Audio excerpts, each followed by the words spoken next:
Have you ever tried to learn something really boring or really something dull or something you weren't interested in? Well, perhaps I can help you. I've tried it a lot of times and I found these 3 hacks to be most efficient. Number one, put some mystique in it. So, what's the mystique about? It's about finding the interesting tidbits, breeding the curiosity within yourself. Every book or every workbook or every paragraph or a sentence or a handbook can and will entail also something interesting for you or for something that you might find interesting or practically usable.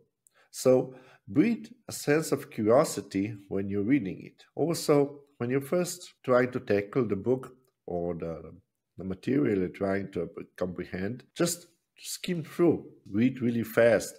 Don't get bogged up, don't get too detailed on some specifics of the book, of the material. When some part breeds your curiosity, stop, read that in detail, feed your curiosity, or just skip ahead and come back later. Whatever you do, you have to breathe in this curiosity in yourselves, because then you will be really grateful when you come from the boring part to the interesting part. It's all kind of a matter of perspective. If you find something that it will be at least partly interesting, it will reward you mentally so much more.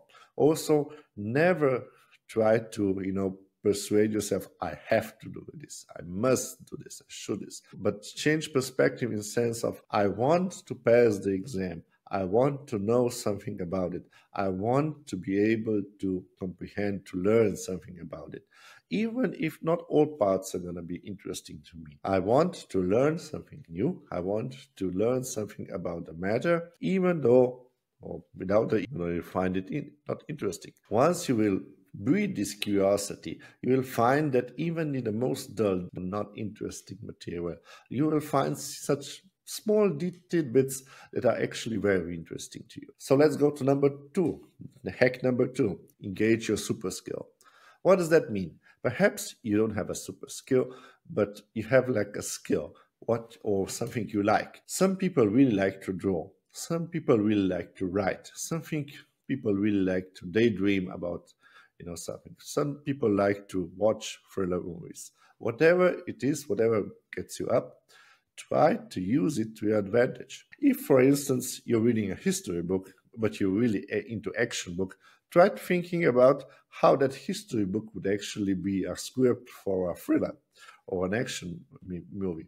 If you like to draw a diagram or a procedure diagram, how things evolved and what all contributed to it. If you like to read, read. If you like to write a summary. If you like to doodle some images about the people that were part of the story, part of the material, or hypothetical part of the story. If you're reading a handbook on how to, give first aid, try sketching out sick men, how they're helping somebody out who's bleeding. Perhaps it'll be funny, perhaps it'll be useless to other people, but for you, it will trigger that super skill. It will trigger your mind in so many other areas and help you learn so much more. And number 3, question. You have to question first and plan, why are you learning? And when you're planning why you're learning, am I learning for an exam, or am I learning because I need to, because I'm going to use it in real life or work, or am I learning because I find it curious? You have different goal or different objectives. So no matter what the goals are, but a bit specific, you should use questions. What does that mean? It means when you read a paragraph or a section of the material, you should try posing a question to yourself. What have I read? What is it about? Or be even more specific. What does that mean in context of the whole material? And then when you are the second level of questioning, that's the first level of question. The second level of questioning should be, how would this question pose up in the exam? How would the teacher pose the question in the exam? How would I apply this knowledge in real life? How will this help me feed my curiosity? By doing that, you will see either this paragraph contains some information that's really, really important, or it doesn't. Sometimes the paragraph is just repeating the idea moreover and from different angles, but perhaps it's giving a new idea. So you need to pay closer attention.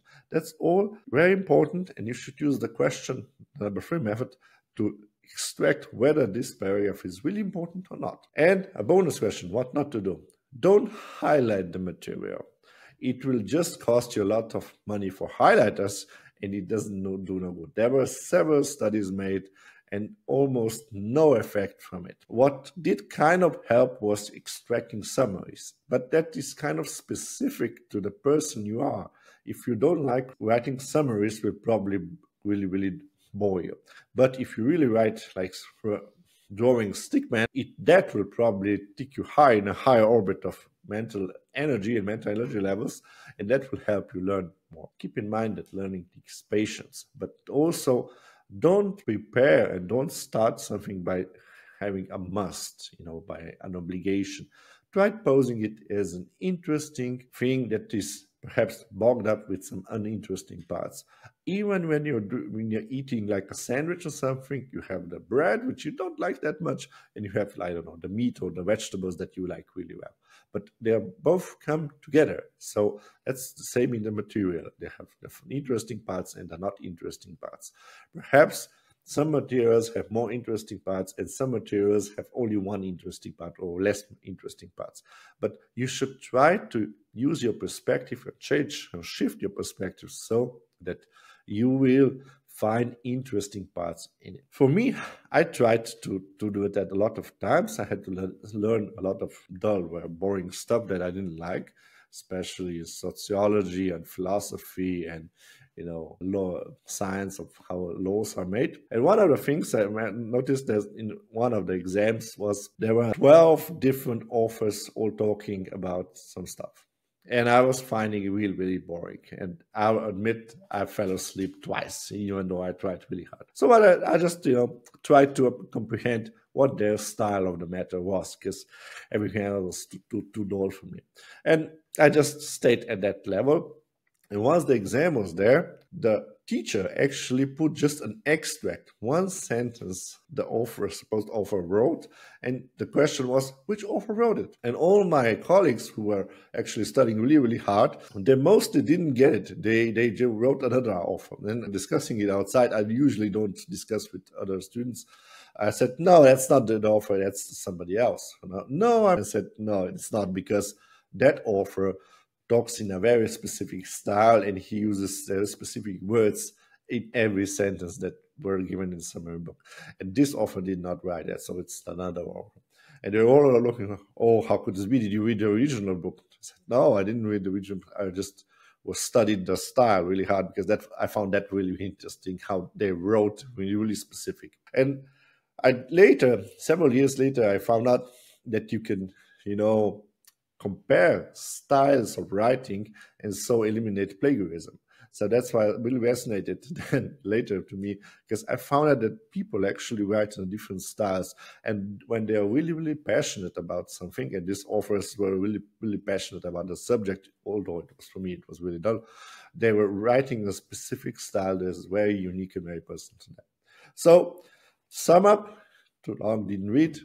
First, put some mystique in it. Try to breed some curiosity. There are some interesting bits. Try to find them. First, try to skim the first reading. Just skim through so you know the basic understanding of the material. And then later, when you have more detailed reading, with more detailed learning, try to find those interesting parts and just, like puzzle, like the small puzzles that are actually blank, put all the pictures together, and that will help you more long. Number 2, use your super skill, whether it's drawing, even you are better at draw, even if you're really bad at writing, hopefully not. Write, even if you're really bad, doing diagrams, do a diagram.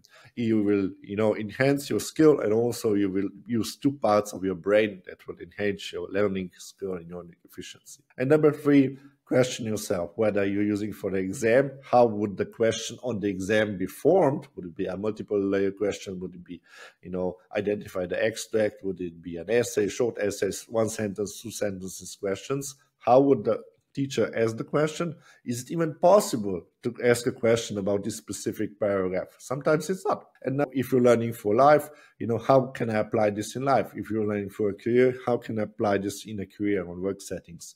And if I'm just learning because I want to impress somebody, how can I extract that knowledge in interest, morph it into something really, really interesting that other people will find interesting the way I told. That's it all for me. If you like it, give a thumbs up and subscribe. If you don't, write down in the comment what you didn't like so I can be better.